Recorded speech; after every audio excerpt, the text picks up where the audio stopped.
SLBC tunnel rescue operation ఘటన 15వ రోజుకు చేరింది. జీపీఓ కేడవర్ డాగ్స్లతో మార్క్ చేసి మృతదేహాల కోసం తవ్వకాలు చేపడుతున్నారు. Dewatering, TBM machine cutting పనులు కొనసాగుతున్నాయి. మరోవైపు నేడు ఎస్ఎల్బీసీ టనల్ వద్దకు మంత్రి ఉత్తమ్ కుమార్ రెడ్డి వెళ్లనున్నారు. ఇప్పటికే మంత్రులు ఉత్తమ్ కుమార్ రెడ్డి, జూపల్లి కృష్ణారావు సంఘటన స్థలంలో ఉండి సమీక్ష నిర్వహించారు. మరోసారి టన్నెల్ వద్దకు వెళ్లి టన్నెల్లో రెస్క్యూను పరిశీలించనున్నారు.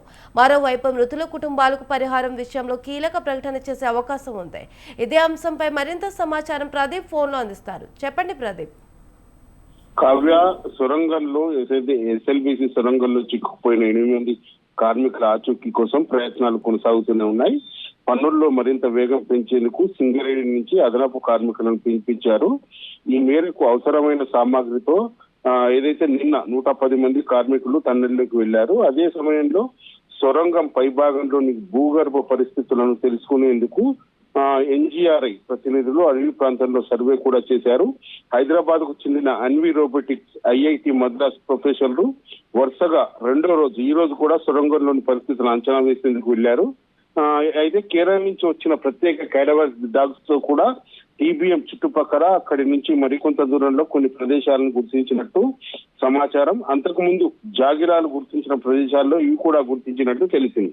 అయితే దీనికి సంబంధించి ఎప్పటికప్పుడు అత్యాధునిక పరికరాలతో అత్యాధునిక టెక్నాలజీని ఉపయోగించి గల్లంతైన 8 మంది ఆచూకీ కోసం అయితే రెస్క్యూ ఆపరేషన్ కొనసాగుతుందని కూడా మనం చెప్పొచ్చు. అయితే దీనికి సంబంధించి ఈ రోజు ఉత్తమ్ కుమార్ రెడ్డి కూడా టన్నెల్ వద్దకు వచ్చి అధికారులతో పూర్తి స్థాయి సమీక్ష నిర్వహించి జరగాల్సిన కొన్ని సూచనలు కూడా ఇవ్వనున్నట్టు కూడా తెలుస్తా ఉంది. మరోవైపు ఏదైతే 8 మంది గల్లంతైన 8 మంది ఆచూకీ కోసం అయితే నిర్విరామంగా ఏదైతే రెస్క్యూ ఆపరేషన్ కొనసాగుతుంది. దీనికి సంబంధించి ఎప్పటికప్పుడు లేటెస్ట్ టెక్నాలజీని కూడా వాడుకోవాలని కూడా ఇంజనీర్లు, తర్వాత ఏదైతే ఎస్డీఆర్ఎఫ్, ఎన్డీఆర్ఎఫ్ సిబ్బంది ఏదైతే దీనికి సంబంధించి ఆ దిశగా కూడా ప్రయత్నాలు కొనసాగిస్తున్నారు. మరోవైపు దీనికి సంబంధించి దేశంలోని అత్యుత్తమమైన టెక్నీషియన్ కూడా రప్పించేందుకు కూడా ప్రభుత్వం వెనకాడబోదంటూ కూడా ఇప్పటికే ప్రభుత్వం చెప్పిన నేపథ్యంలో రోబోటిక్ టెక్నాలజీ కొంత కీలకమైనదిగా అధికారులు భావిస్తున్నారు. అంటే దీనికి సంబంధించి ఈ రోబోటిక్ టెక్నాలజీ వాడి ఏదైతే గల్లంతైన 8 మంది హ్యూమన్ బాడీస్ ను గుర్తించేందుకు వీలవుతుందంటూ కూడా చెప్తున్నప్పటికీ ఆ దిశగా ప్రయత్నాలు కొంత ముందుకు పడడంలో కొంత ఆటంకాలు అయితే వస్తున్నటువంటి పరిస్థితి ఉంది.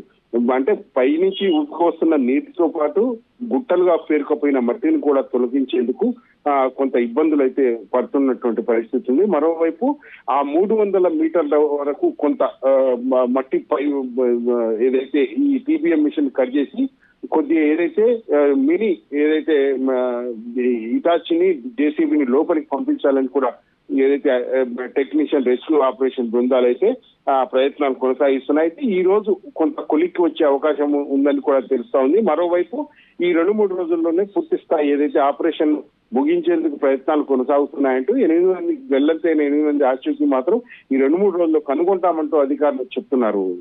Kavya. Right, thank you Pradeep.